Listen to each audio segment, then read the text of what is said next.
Hi, this is Julie with Beadaholique, and today I want to show you how to do a flat 10 warp braid. You're probably more familiar with a round braid where you use a round disc and it's got numbers 1 through 32 with the little dots on it. So this creates a really nice round braid. And then if you want to create a flat braid, you're going to use a square disc. And the square disc is a little bit different. Besides just the shape itself, you've got numbers at the top 1 through 10 and 11 through 20 at the bottom. And then on the sides, you actually have letters. You've got capital A through J on the left, and you've got lowercase a through J on the right. So it's a bit of a different process, and I do want to give you a heads up before you start. If you are used to the round braid, give yourself some time to adjust to the square. The round disc, if you've done it, you know it's very zen-like. You just kind of go into a trance. You can turn off your brain. It's just very repetitive. With the square one, it takes a little bit more time to get used to. It is very fun once you get into it, but allow yourself to really just work your way through it to start. It's a little bit more complicated. It uses a little bit more brain power, but it turns out a wonderful braid, and it will click, but you might have to do it a little bit before it clicks. It's not quite as easy as the round disc.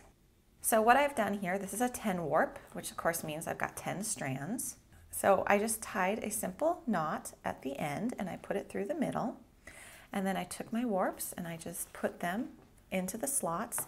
And you'll see I've got 6 up top. I've got them on numbers 3 through 8. And then at the bottom I've got 4, and they're numbers 14 through 17.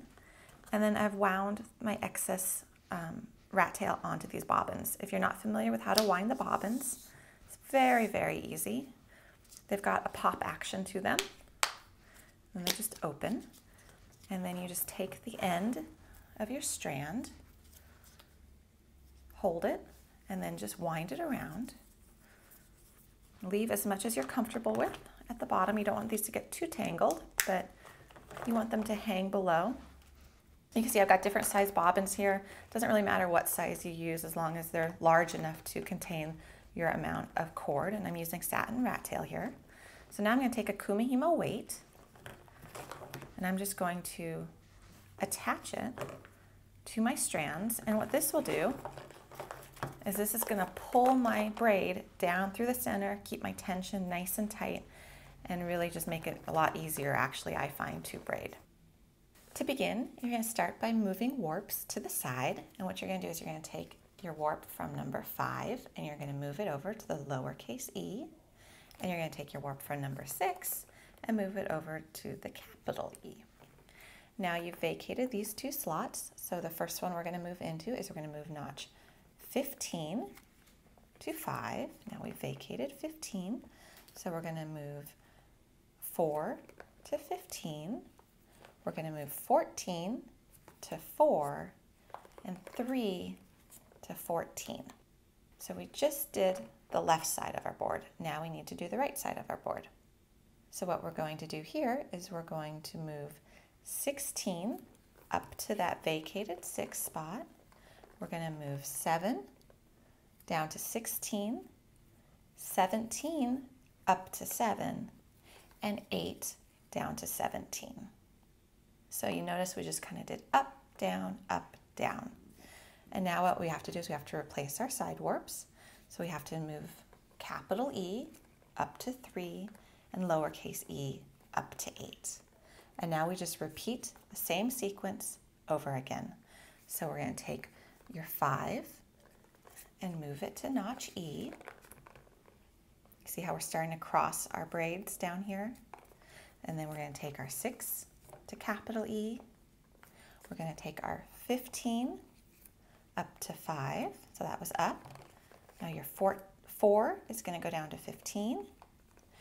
Your 14 is going to go up to 4, and your 3 is going to come down to 14. So we've just done the left half again.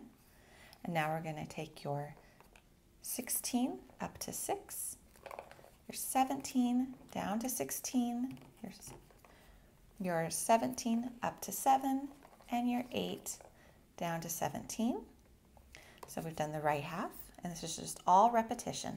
All right, so now it's again time to replace our side ones and bring them back up to the top. We're going to take the capital E up to the 3, and we're going to take the lowercase e up to the 8, and now repeat. So the 5 is going to go to the lowercase e, the 6 is going to go to the capital E, and then 15 up to 5, 4 down to 15, 14 up to 4, 3 down to 14, and just you're working your way over. And then we've got that 6 empty up here, so 16 goes to 6, move over to the right, 7 goes down to 16, move over to the right, so 17 goes up to 7, move over to the right, 8 goes down to 17, time to replace your braids on the side.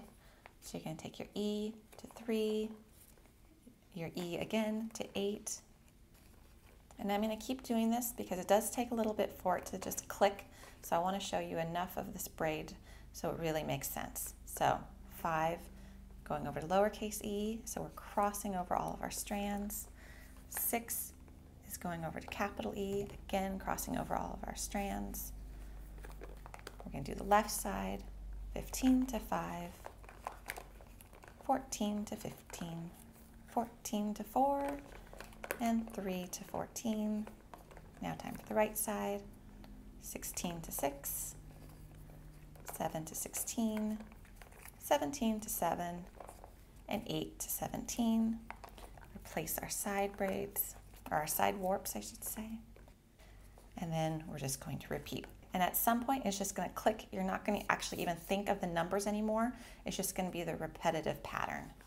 So I'm just going to do it a few times with the pattern, not saying the numbers.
All right, so I've done this for a little bit. I'm going to return my top ones, and I want to show you what we've got so far.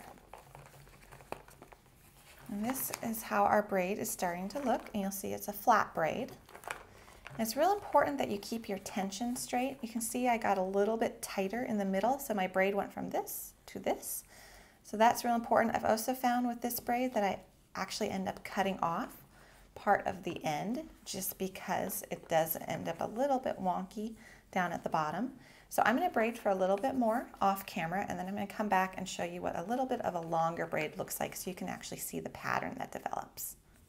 So as you can see, I've been braiding for quite a bit, and I want to show you what this braid now looks like. So it is called a 10 warp flat braid for obvious reasons. It's pretty flat, and it just has a really nice low profile to it. It has good thickness and heft, and this was using the 1mm satin Rattail.